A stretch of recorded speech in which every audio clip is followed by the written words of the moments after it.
Let me introduce myself. My name's Jim Partridge. I'm the senior pastor at the King's Church in Mid Sussex, and I also get to serve as part of the New Ground Core team. And it's my privilege just to be able to share a few thoughts on the whole issue of the church's response to climate change. Firstly, let me apologise that I wasn't there actually for the conference. I was really looking forward to being with you all online. Unfortunately, I just come back from an overseas trip and was quite unwell through that night and on that morning, so I was unable to join you. But I'm glad to be able to film this contribution. Hopefully it's a helpful addition to everything else that was said on that morning. I think the other thing just to say is, in no way am I an expert on this subject. I'm a pastor, and with my team here in the church here, we're trying to make a response. So hopefully some of the things that I'm going to share today will be helpful to you. I think, first of all, let me just start by sharing some personal conviction, really, of why, as a pastor, I feel this subject is so important for churches to take seriously. I guess I have a deep personal conviction about the overall narrative of Scripture.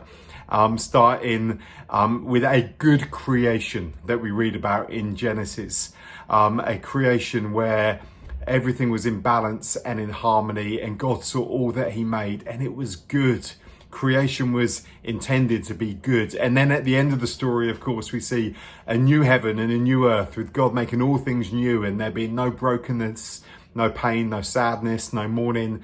And I guess for me, I've always carried this deep conviction that if that's how the story began, in a good creation, and if it ends with a renewed creation, then somehow to know God in the era that we're living in means that we're wanting to restore, actually, as much as we are able, his kingdom on earth as it is in heaven. And if creation was good at its very kind of foundation and core, creation was good, then surely part of our responsibility as followers of Jesus, as stewards of this creation, is to restore and redeem that which was good.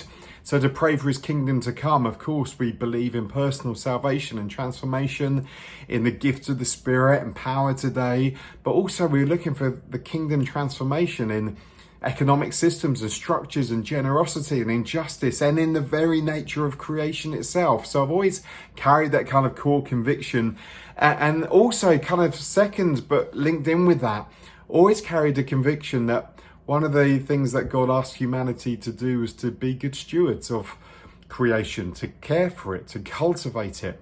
Part of knowing Jesus and to see his kingdom come on earth is to think carefully about stewarding what he's given us. We talk about stewarding our money, we talk about stewarding our gifts, talk about stewarding our bodies to make sure that actually we can offer our bodies as living sacrifices. Well, I believe that creation is a gift of God. And actually to be a good steward is to steward creation itself, to care for it, to cultivate it. So I've carried a deep conviction that that is part of what it means to know God, really. I guess a third conviction that I've always carried is that our choices, especially in the West, we've got to really think carefully about how our choices impact the global poor. And if somehow our consumerism, our consumption of goods and products for our ease and comfort is having a negative impact on the global poor, that's a spiritual issue, that's a justice issue. And though in the UK we may see hints at climate change, but it may not be a reality, we know that for so many, especially the poor in our world, climate change is having a hugely detrimental impact.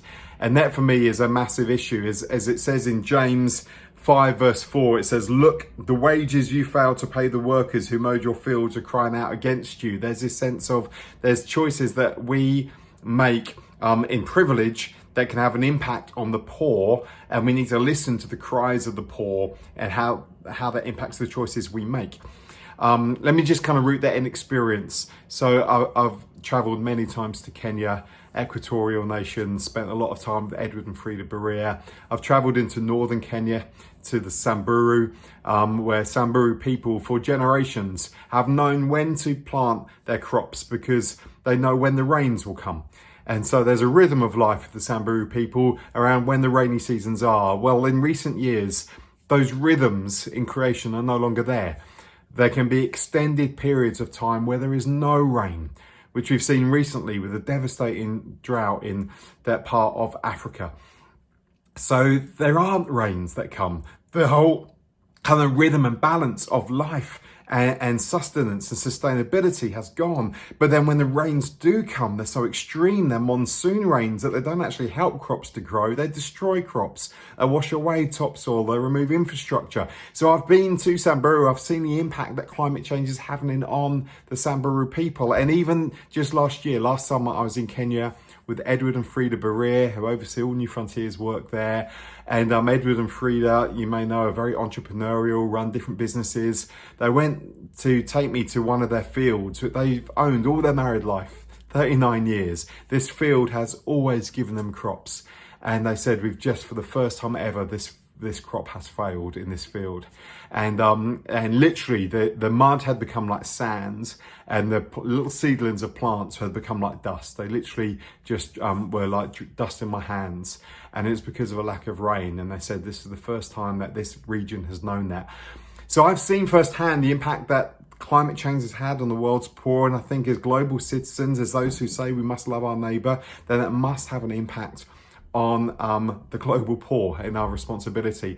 And finally, I guess the fourth conviction personally that I have is that this issue of climate change, this issue of sustainability and how we look after the planet is such a core and important issue for an emerging generation, for those in their teens and 20s, that if the church isn't saying anything about this, I think we will be seen actually as irrelevant. I think actually this issue as a justice issue, as a global awareness issue, is so important to engage an emerging generation with. And I think the church has something to say. So I think we miss an opportunity if we don't talk about it in terms of how we connect with another generation. So they're just a few kind of personal convictions. So what are we doing as a church? So I knew that I wouldn't be the one that was able to kind of drive this forward. We agreed as an eldership team here that we needed to make a response as a church. And like I said, we're not experts, we're just doing a few things. So there's a few things we've made a commitment to do. The first thing was to establish a team. We needed to get a team of people in the church that we knew would be able to help us in the decisions that we made and thinking through what we did as a local church. We've made some decisions. We've made a decision. We're going to teach at least once a year on the issue of the environment and the climate and our responsibility as citizens of the kingdom of heaven to think through what it means to cultivate and care for creation. We are working towards achieving our Bronze Eco Award as a church. A number of things, some of you will have heard of that. There are a number of things that we're looking to do over the years to come. We're trying to reduce our carbon footprint as a building. We've got our own building. We're looking at ways that we can do that. We launched the conversation really in 2019. We did a series called God Cares, and one of those messages was God cares about the planet. And on that Sunday when we taught, we gave everyone in our congregation, about church of 400 or so, their own keep cup. We decided that it was not okay for us to recycle hundreds and hundreds and hundreds of disposable cups every week, not knowing for sure whether the recycling was happening properly. We've got to get rid of this throwaway culture. And so we actually invested in every single church adult who has teas and coffees on a Sunday to have their own keep cup. And still now to this day, when we do refreshments, we encourage to bring their own keep cups. And we always have a box of others for visitors to use and that kind of thing. We wanted to make a statement. We're going to stop using disposable cups, and this just one step, a small thing that we did. So we did that back in 2019.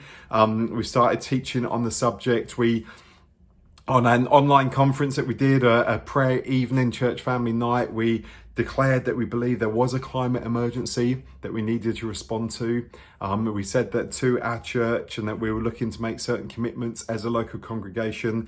And like I said, we've built a team looking at different aspects of what we can do to achieve our Bronze Award as an eco church.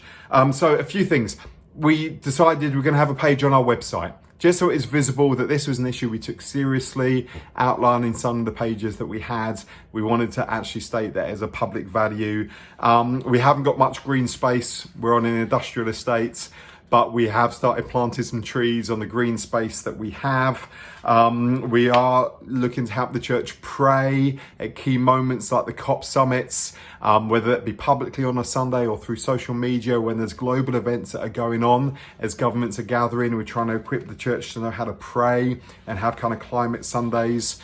We use social media quite a lot to increase awareness. So, for example, we did a load of posts this Christmas about thinking through how to have a sustainable Christmas, from the kind of things that we shop, how we wrap our paper, the kind of wrap our presents, the amount of plastic we're using, sustainability in terms of presents, all those kind of things, just giving little tips for thinking how can we do kind of Christmas sustainably.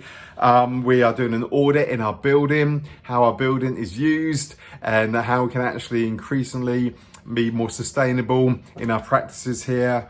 We run a community clothes swap, which it tends to be a women's clothes swap, because we realise if it is blokes, they're just like, here's a pair of blue jeans, do you want a pair of blue jeans? Doesn't kind of work. So we do a community clothes swap. But with that, we had like loads of people from the church and from the community just trying to, again, encourage us away from a throwaway culture about sustainability, reusing clothes. But also, again, in the build up to that, we did a load of stuff on social media about the fashion industry, about actually some of the practices in the fashion industry that are harmful to the planet, about how actually we can recycle and reuse our clothing in a way that's far more sustainable.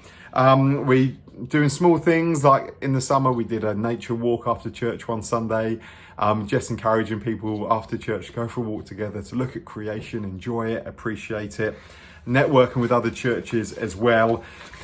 Just a few things, and they're not major things. If, like I said, I don't feel like we're experts. We're just trying to get the subject live in our community and in our church. So we're looking to build on that in the future. We're thinking through as a church the large events that we do and the conferences that we do, other ways that we can actually make those conferences more sustainable, thinking through actually what's given out, again, things like disposable cups, all of those kind of things. What can we do that's a bit more sustainable? How we can use our building and our land in a more kind of eco-friendly way. Little things like we've put out some cycle racks for people to tie up their bikes to, but they're also planters as well. So we're growing plants that encourage wildlife, that kind of thing as well. Again, we've booked a Sunday this year in November to tie in with the COP summit, so we can actually be raising awareness, talking about the issues, praying into it as well. Going to be hosting another local nature walk, another clothes swap, those kind of things. Small steps, but we're trying to take it seriously. And really, we as an eldership team have owned this, delegated it to a team to continually look at ways that we can raise awareness, pray, and make small steps, really to feel like we're making a contribution to be good stewards of creation. So there's a few things that we're doing. I hope that's helpful. If people want to find out more, they can contact us. Have a look at our website, tkc.org.uk. Our team would love to chat with any others who want to find out what we're doing. God bless you. I hope that's been a helpful contribution to the conversation. Take care.